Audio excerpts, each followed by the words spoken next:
Há uns anos atrás, teve um programa na TV que tinha esse nome aí, No Limite.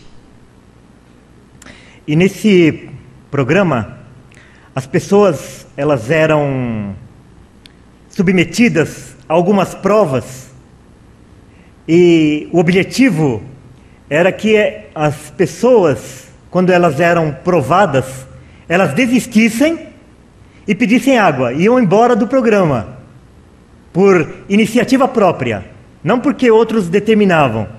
Então, elas eram submetidas a essas provas para colocá-las no limite, num determinado limite que elas falavam assim: não, esse é o meu limite, daqui eu não vou adiante, aqui eu paro, aqui eu desisto. E ganhava o prêmio quem ficasse até o final. E muitas vezes na nossa caminhada cristã, por causa das provações, por causa das circunstâncias da vida, nós também somos colocados no nosso limite. E a pergunta que eu gostaria de deixar com vocês nessa noite é a seguinte: qual é o seu limite? Qual é o momento da sua vida, a provação que você pode passar na sua vida, ou a circunstância que você pode passar na sua vida, que você vai dizer assim: não, eu desisto, daqui em diante eu vou caminhar por outro caminho, eu vou trilhar outras estradas, porque eu desisto. Eu quero ler com vocês o livro do profeta Daniel. Se vocês quiserem acompanhar na sua Bíblia, você pode acompanhar. Se você quiser acompanhar na tela, também os textos estão na tela. A vantagem de você acompanhar na tela é que aí todos nós podemos acompanhar na mesma versão e na mesma tradução. O rei Nabucodonosor fez uma imagem de ouro que tinha 60 côvados de altura e 6 de largura. Levantou-a no campo de Dura, na província da Babilônia. Daí lá no versículo 6, vem então a ordem: qualquer que se não prostrar e não a adorar, será no mesmo instante lançado na fornalha de fogo ardente. No versículo 8: ora, no mesmo instante se chegaram alguns homens caldeus e acusaram os judeus. Há uns homens judeus que tu constituíste sobre os negócios da província da Babilônia, Sadraque, Mesaque e Abidnego. Estes homens, ó rei, não fizeram caso de ti. A teus deuses não servem, nem adoram a imagem de ouro que levantaste. Então Nabucodonosor, irado e furioso, mandou chamar Sadraque, Mesaque e Abidnego, e trouxeram a estes homens perante o rei.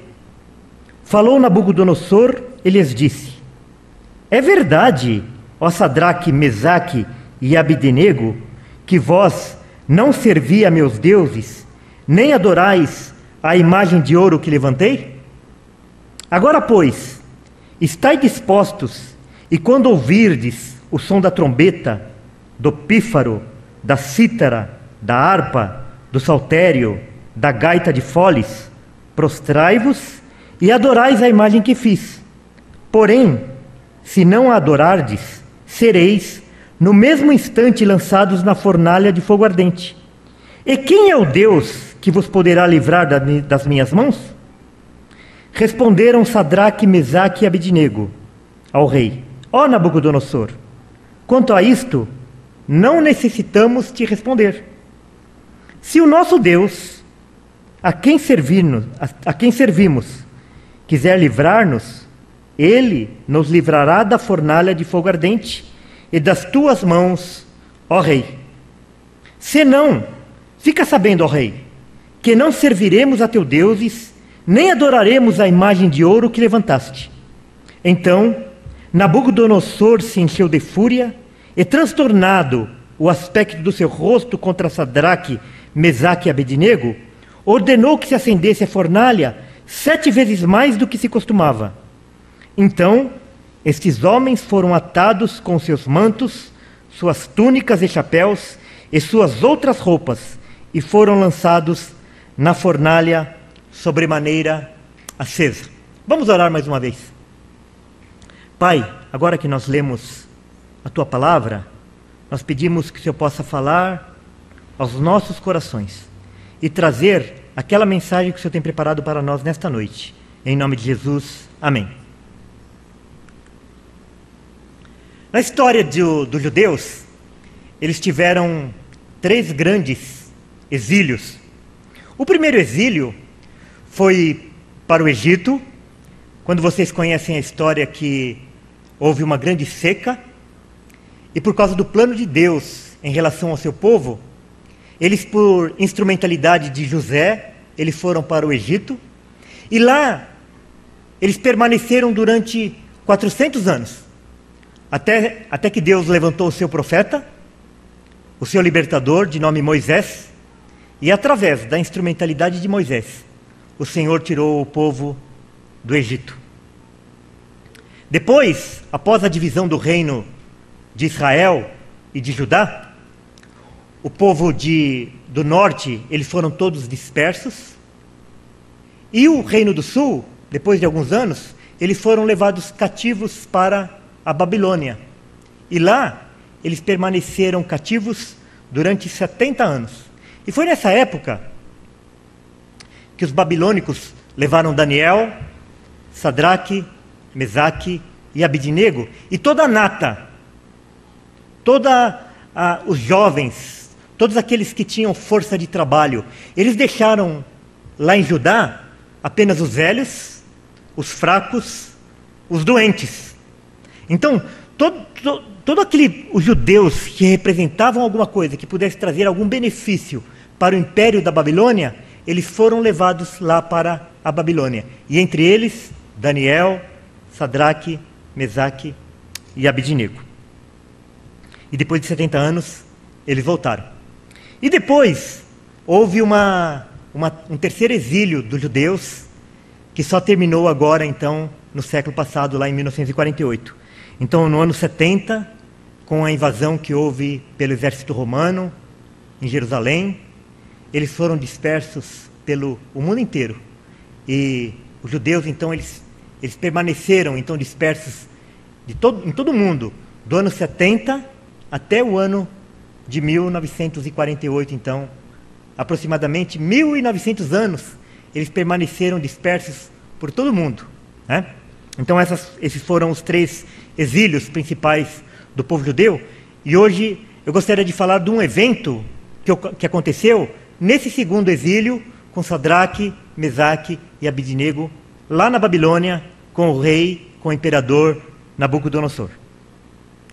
Então aí ficava o reino de Judá, né? Ficava ao sul do reino de Israel, a capital era Jerusalém, e era formada por 2 tribos remanescentes de todo Israel, que é a tribo de Judá e a tribo de Benjamim.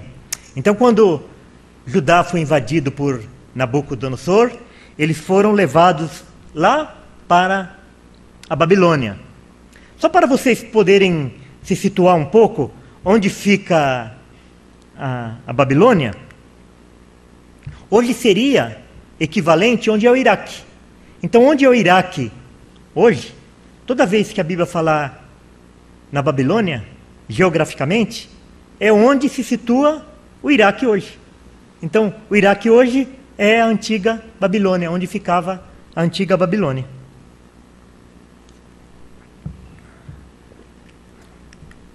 Então, aí pela história, mais ou menos vocês já puderam ter uma noção do que aconteceu. O rei Nabucodonosor, ele fez uma grande estátua de ouro, e ele baixou um decreto que todos deveriam se ajoelhar e adorar aquela imagem, quando tocasse o som dos instrumentos. E vocês devem perceber, por toda a leitura do livro de Daniel, que tanto Daniel como seus amigos e aqueles demais escravos que foram trazidos de Judá, eles eram muito perseguidos porque eles eram muito abençoados também. E toda vez que uma pessoa ele se destaca, ele acaba despertando o que nas outras pessoas? Inveja, ciúmes e perseguições. Muitas vezes, se você pensar na história da sua vida, você começa a perceber que muitas vezes você foi perseguida, você foi injustiçada, justamente porque você se destacava no local onde você trabalha, no local onde você estuda. E assim não era diferente com Daniel, e não foi assim diferente com Sadraque, Mesaque e Abednego. Tinha pessoas que ficavam vigiando esses jovens 24 horas por dia. E como eles conheciam mais ou menos o caráter desses homens, o caráter diante de Deus, eles já sabiam que eles não iriam se prostrar diante daquele Deus. E isso realmente aconteceu. Quando tocou os instrumentos, eles não se ajoelharam. E o que aconteceu? Imediatamente, aqueles homens invejosos, aqueles homens ciumentos, aqueles homens perseguidores, foram levar a notícia para o rei Nabucodonosor. Olha, aqueles judeus que o Senhor trouxe lá de Judá, Sadraque, Mesaque e Abednego, eles fizeram um pouco do rei, eles fizeram um pouco do Deus do rei, eles fizeram um pouco do seu decreto, eles fizeram um pouco da sua imagem. E quando os instrumentos tocaram, eles não se ajoelharam e não adoraram aquela estátua. Nabucodonosor mandou chamar aqueles homens e deu uma nova oportunidade para eles. Fala, olha, novamente vai tocar os instrumentos e vocês vão ter oportunidade de se ajoelhar e prestar reverência e adoração à imagem. Mas se vocês não fizerem isso, vocês serão jogados na fornalha. E eu pergunto, quem será o Deus que vai livrá-los de mim? Então essa foi a história. E daí o que aconteceu? Eles disseram assim, antes mesmo de tocar os instrumentos. Falou, olha, se Deus quiser nos livrar dessa fornalha, Ele vai livrar. Mas mesmo que Ele não livre, nós não nos prostraremos diante de outros deuses. Nós sabemos que nosso Deus é poderoso para nos livrar. Mas, na sua soberania, no seu querer, mesmo que Ele não nos queira livrar, nós não nos prostraremos. Nós continuaremos fiéis a Ele. Daí, o que diz a história?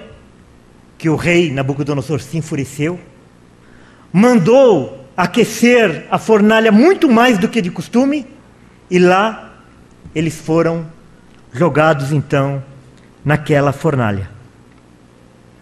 Então, o rei Nabucodonosor se espantou e se levantou depressa. Isso logo em seguida aqueles homens serem jogados naquela fornalha. E disse aos seus conselheiros, não lançamos nós 3 homens atados dentro do fogo? Responderam ao rei, é verdade, ó rei. Tornou ele e disse, eu, porém, vejo 4 homens soltos que andam passeando dentro do fogo, sem nenhum dano. E o aspecto do quarto é semelhante a um filho dos deuses. Então se chegou Nabucodonosor à porta da fornalha sobremaneira acesa, falou e disse, Sadraque, Mesaque e Abednego, servos do Deus Altíssimo, sai e vinde. Então Sadraque, Mesaque e Abednego saíram do meio do fogo. Então aí houve um grande livramento de Deus pela fidelidade daqueles homens. Mas, eu pergunto para vocês, qual foi o limite daqueles homens? Deles servirem a Deus, deles se manterem fiéis a Deus, preferindo entregar o seu corpo a servirem e adorarem a qualquer outro Deus, senão ao seu Deus. Esses homens, assim como Daniel, não tinham limites. Eles estavam dispostos a enfrentar a tudo e a todos pelo nome do Senhor. Eles estavam dispostos a morrer pelo nome do Senhor. Eles preferiram entregar o seu próprio corpo a servir a outros deuses. Esse era o limite deles. Eles não tinham limites. Eles estavam dispostos a morrer pela fidelidade que eles tinham ao Senhor. Daí eu volto àquela primeira pergunta: qual é o seu limite? Qual é o seu limite? Qual foi o limite de Cristo? Quando que chegou um determinado momento da vida de Cristo, e Cristo falou assim: ah não, aqui é o meu limite, daqui em diante eu não vou, aqui eu desisto. O que diz a palavra? A si mesmo se humilhou, tornando-se obediente à morte, e morte de cruz. Então Cristo também, como ele veio cumprir a missão do Pai, ele não teve limites. Momentos antes da sua morte, ele antevendo a angústia pela qual ele ia passar, ele chorou, ele suou lágrimas, ele suou sangue, ele verteu sangue, e ele fez aquela oração: Senhor, Pai, se for possível, passa de mim esse cálice, mas que não seja feita a minha vontade, mas seja feita a tua vontade. E Deus cumpriu em Cristo toda a sua vontade soberana, a sua vontade perfeita. E Cristo, ele deu a si mesmo, ele entregou a si mesmo em nosso lugar, porque esse era o desejo do Pai. Muitas vezes, a gente assistindo ou lendo a história de Cristo, nós temos a tendência de nos penalizarmos, de ficarmos com dó, mas nós precisamos lembrar que foi Cristo que entregou a si mesmo. Foi Ele que entregou, foi Ele que se entregou. Foi Ele que entregou a sua vida, foi Ele que entregou o seu corpo, foi Ele que entregou o seu sangue em nosso favor. Por quê? Em obediência ao Pai, para cumprimento dos propósitos de Deus, que se cumpriram em Cristo, assim como já haviam se cumprido em Sadraque, Mesaque, Abednego e Daniel, e tantos outros homens santos de Deus, que a gente pode ver nas Escrituras e em toda a história da igreja. E de novo, qual é o seu limite? A terceira vez eu pergunto: qual é a hora em que você fala, não, aqui chega? Seria a pressão da família? Quando nós resolvemos seguir a Cristo, muitas vezes a primeira pressão que nós sofremos é da família. A família vai falar assim: você vai virar fanático? Você agora vai dar dinheiro para o pastor? Você vai enriquecer a sua igreja? Não é isso? Que para nós permanecermos fiéis a Cristo, a primeira coisa que nós precisamos enfrentar é a pressão da nossa família. É por isso que Jesus fala que aquele que não deixar pai, mãe e irmãos não é digno de mim. Ele não está falando no sentido de que nós devemos, quando nós resolvemos seguir a Cristo, nós devemos abandonar a nossa casa. Não, não é nesse sentido. Mas é no sentido de que nós não devemos abandonar a nossa fé por causa da nossa família. Porque nós vamos sofrer perseguição das pessoas da nossa casa. Quando nós resolvemos levar o Evangelho a sério, quando nós resolvemos levar Deus a sério, a primeira perseguição que a gente sofre muitas vezes é dentro da nossa própria casa. E muitas vezes, aquelas pessoas que não tiveram uma experiência profunda com Deus, elas não conseguem passar a esse primeiro limite, que é o da família. Ah não, contra a minha família não, minha família está me perseguindo muito, eu estou sofrendo muitas perseguições, muita pressão, então eu desisto. Este é o meu limite. Muitas vezes é a influência dos amigos. O que meus amigos vão dizer quando eles souberem que eu estou seguindo a Cristo? O que meus amigos vão dizer que aquelas atitudes que eu tinha antes de conhecer a Cristo, agora eu não vou repetir mais aquelas atitudes? O que meus amigos vão dizer quando eles perceberem que o meu vocabulário mudou? O que meus amigos vão dizer quando eles perceberem que aqueles lugares que eu frequentava, eu não frequento mais? Eu serei motivo de chacota? Serei motivo de gozação? Serei motivo de repulsa por parte deles? Mas será esse meu limite? Será que quando eu for pressionado pelos meus amigos, pelos meus colegas, eu vou desistir e vou falar, não, eu aguento muitas coisas, mas sofrer chacota, gozação e repulsa dos meus amigos, isso eu não aguento. Então, eu desisto. Ou então, será que a sua fé vai resistir àquilo que lhe ensinam na escola? Como que você vem estudar a palavra de Deus e nós aprendemos que todas as coisas foram criadas pelo poder da palavra de Deus? E depois a gente chega na escola, o professor vai dizer que tudo é fruto do acaso, tudo é fruto da seleção natural, que existem provas científicas, que existem isso e a prova científica deles para isso é chamada já há séculos de teoria, a teoria de Darwin. Até hoje as especulações de Darwin continuam sendo chamadas de teoria. Por quê? Assim como nós não conseguimos provar que Deus criou todas as coisas, porque nós acreditamos nessas coisas pela nossa fé, por outro lado, a ciência também não consegue provar as suas teorias. É por isso que até hoje ela é chamada de teoria. Nós precisamos ter mais fé para acreditar nas teorias de Darwin do que acreditar na palavra de Deus. São mais crentes aqueles que acreditam na evolução do que aqueles que acreditam na palavra de Deus. Porque para você acreditar na ciência, você precisa acreditar em tantas coisas. E para você acreditar na palavra de Deus, basta você acreditar na palavra de Deus. Mas muitas vezes, o jovem, o estudante, ele não resiste aos ensinamentos que lhe dão na escola.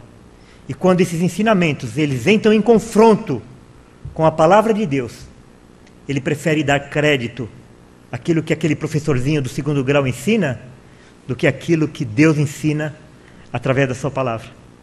Eu costumo contar uma história de um garoto que ele sofria chacota na escola. Ele era muito inteligente, mas porque ele professava a sua fé, ele era ridicularizado na escola bíblica, na escola secular. E um dia, o professor, na frente de todos os alunos, pergunta assim para ele: fulano, você acredita mesmo naquela história de que Jonas foi engolido por aquele grande peixe e depois de 3 dias ele foi lançado vivo na praia? Como que você me explica isso? Ele falou assim: professor, eu acredito, mas não sei explicar. Mas quando chegar lá no céu... Dá licença um pouquinho.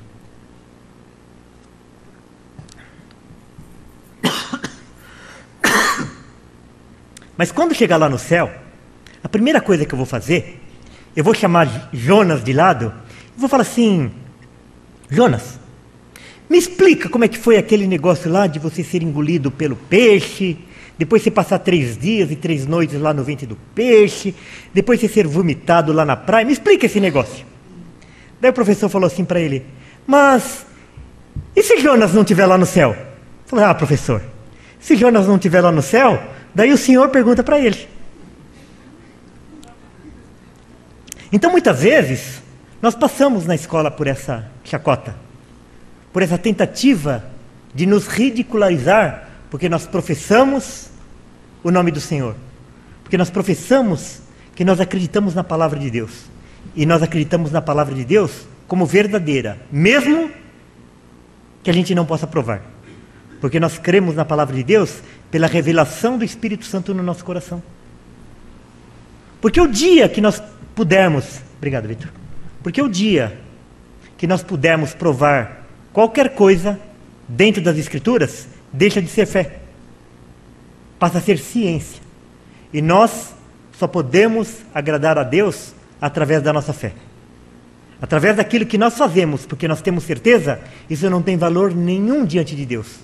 Nós só agradamos a Deus porque nós o adoramos pela nossa fé, nós adoramos a Cristo pela nossa fé, nós acreditamos na verdade da palavra de Deus por causa da fé, não por causa daquilo que nós podemos provar. Muitas vezes nós encontramos dentro das igrejas jovens que são tão firmes, dedicados, aparentam ter fé no Evangelho, mas muitas vezes conhecem um namorado, a jovem, ou o jovem conhece uma namorada, e porque ela não professa a mesma fé, ela fala, não, esse negócio de igreja não. Se você quiser continuar namorando comigo, se você quer ter um relacionamento sério comigo, nada de igreja. E quantas histórias a gente conhece de pessoas de nosso relacionamento, de pessoas que abandonaram o Evangelho, porque acharam a pessoa que julgou ser o príncipe encantado, ou o jovem que acha que achou a princesa, e por causa daquele príncipe encantado, ou daquela princesa que ele julga ser, ele abandona o Evangelho, por uma aparente felicidade. E quantas pessoas se tornam infelizes por causa disso? Porque abandonam a fé, porque abandonam o Evangelho, abandonam a caminhada cristã, por causa de um relacionamento amoroso. E o que dirá então da carreira profissional? As pessoas que se dedicam à carreira profissional, e daí elas passam a não mais ter tempo para Deus e para as coisas de Deus. Trabalham. Segunda-feira trabalha, terça-feira trabalha, todos os dias da semana trabalha. No sábado está esgotado e muitas vezes tem que trabalhar. E muitas vezes no domingo, um dia que nós devemos dedicar, um dia especial para nós estarmos com outros irmãos, meditando na palavra, adorando ao Senhor, estamos em comunhão. As pessoas continuam se dedicando ao trabalho, ou então elas estão tão esgotadas que elas ficam o dia inteiro descansando, o dia inteiro dormindo, porque elas estão esgotadas de tanto trabalho. Quando a palavra de Deus diz assim, o que adianta, de que vale o homem ganhar o mundo inteiro e perder a sua alma? Quantas famílias não foram destruídas porque as pessoas abandonam a sua caminhada cristã por causa do trabalho, mas junto com a sua caminhada cristã, elas acabam abandonando também a sua família, não veem os filhos crescerem, não percebem aquilo que está influenciando o crescimento dos filhos. E quando ela percebe, é tarde demais. A carreira profissional acabou surrupiando tudo aquilo que ele tinha de valioso, porque ele deu mais valor à sua carreira profissional, ao seu status, do que aos princípios, do que a palavra de Deus, do que ao Evangelho. Muitas vezes, na nossa caminhada cristã, a gente não atenta para algumas coisas. Quem aqui conhece aquele quadro Os Dois Caminhos? É um quadro do século XVIII.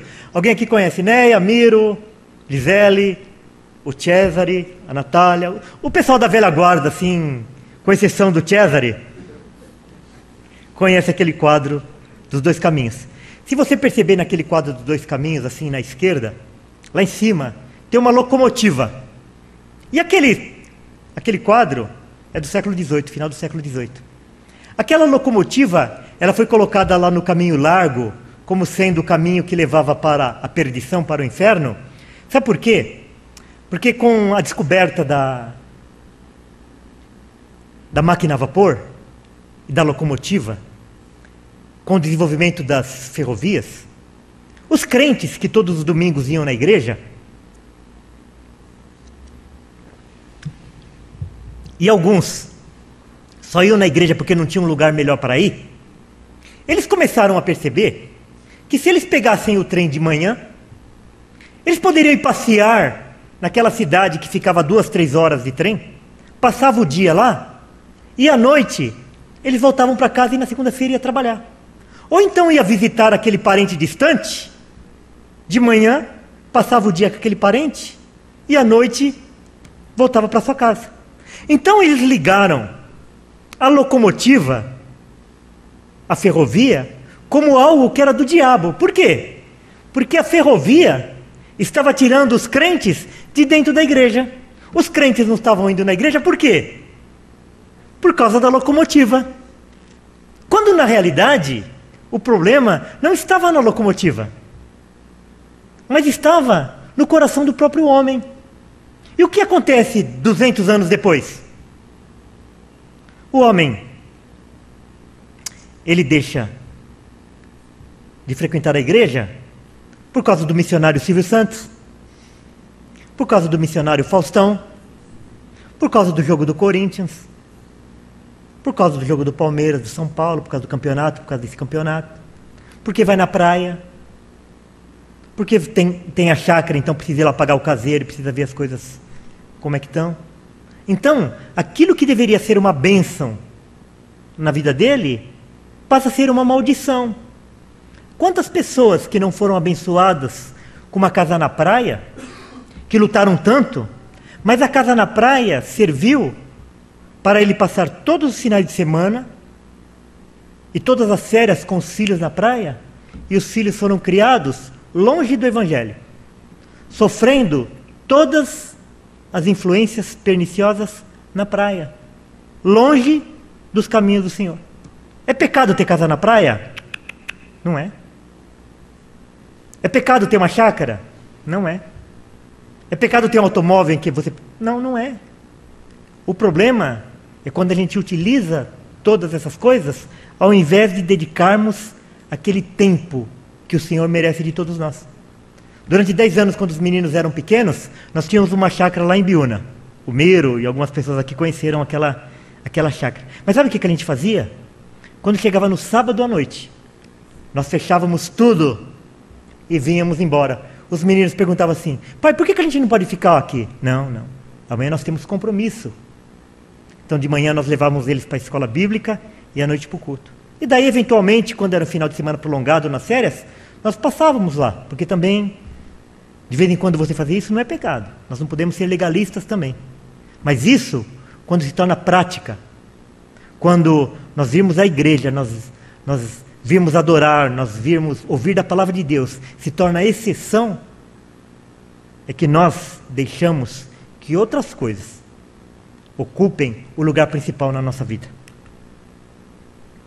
As decepções. Quantas vezes nós nos decepcionamos? E por causa da decepção que nós sofremos com homens, nós abandonamos a nossa caminhada cristã. Ah, eu não vou mais na igreja não. Eu fui lá e a pessoa passou por mim e não me cumprimentou. Ou então, a pessoa falou uma palavra e porque ela falou aquela palavra, eu vou abandonar a minha fé cristã por causa daquela palavra que eu não gostei. Uma vez, eu estava conversando com uma amiga e eu cheguei e falei assim: a sua irmã tá indo na igreja? Ainda? Ela falou: não, minha irmã não está mais indo na igreja. Eu falei assim: por que a sua irmã não está indo mais na igreja? Ela falou: não, o pastor fugiu com a pianista lá da igreja e ela pegou e abandonou a igreja. Eu falei assim: foi o pastor que morreu por ela na cruz?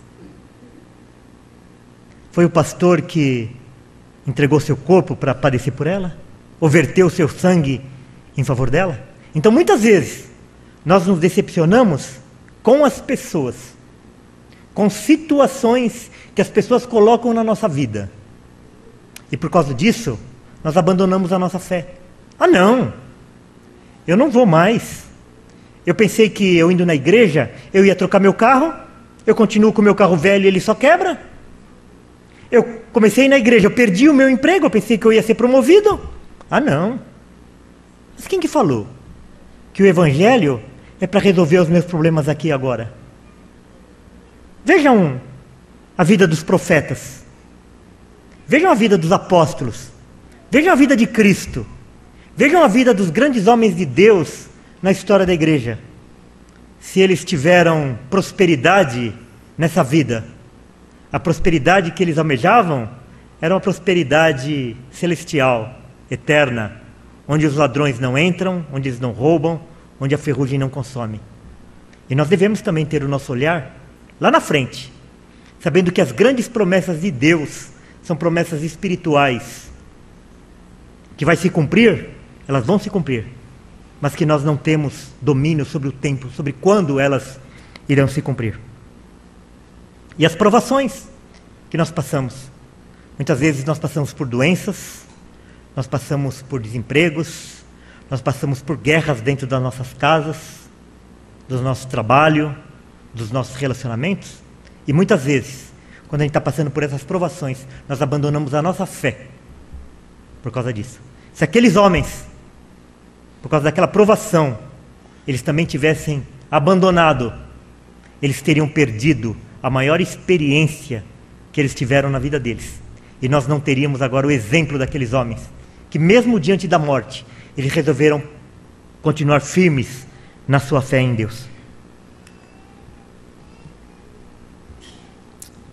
O profeta Abacuque, diante de uma situação deprimente, de uma situação muito difícil na sua vida, ele faz uma declaração maravilhosa. Ainda que a figueira não floresça, nem haja fruto na vide, o produto da oliveira minta, e os campos não produzam mantimento, as ovelhas sejam arrebatadas do aprisco, e nos currais não haja gado, deserto, não há comida, não há leite, não há água. Todavia, eu me alegro no Senhor, exulto no Deus da minha salvação. O Senhor Deus é a minha fortaleza, e faz os meus pés como os da corça, e me faz andar altaneiramente. Olha que desafio extraordinário. Que coisa maravilhosa nós repetirmos essa declaração do profeta Abacuque. Pode acontecer o que quiser na minha vida, mas eu vou sempre louvar ao Senhor, porque Ele é o Deus da minha salvação. Eu não sou a minha salvação. A minha salvação não está no meu proceder. A minha salvação não está naquilo que eu faço, naquilo que eu deixo de fazer, mas está no Senhor, porque Ele é o Deus da minha salvação. Porque Ele me garante, apesar de todas as circunstâncias que eu esteja vivendo.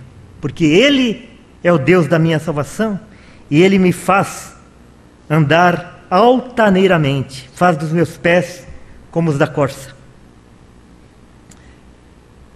Paulo, escrevendo aos cristãos de Roma, lá no capítulo 8, ele fala assim: quem nos separará do amor de Cristo? Será tribulação? Ou angústia? Ou perseguição? Ou fome? Ou nudez? Ou perigo? Ou espada? Como está escrito: por amor de ti, somos entregues à morte o dia todo. Fomos considerados como ovelhas para o matadouro. Em todas essas coisas, porém, somos mais que vencedores por meio daquele que nos amou. Porque estou bem certo de que nem a morte, nem a vida, nem os anjos, nem os principados, nem as coisas do presente, nem do porvir, nem os poderes, nem a altura, nem a profundidade, nem qualquer outra criatura poderá separar-nos do amor de Deus que está em Cristo Jesus, nosso Senhor. Amém? Queridos, nós vimos hoje exemplos de homens que não tiveram limites. Sadraque, Mesaque, Abidnego, o próprio Daniel, Abacuque, Paulo e principalmente Cristo, que é o nosso exemplo maior. Que nós sejamos desafiados a continuarmos a nossa caminhada cristã, mesmo que para isso nós corramos risco de morte, risco de perder os nossos bens, nossa família e os nossos amigos, porque mesmo nesses momentos nós podemos contar com o amor e com a segurança que Deus dá a cada um dos seus. Amém?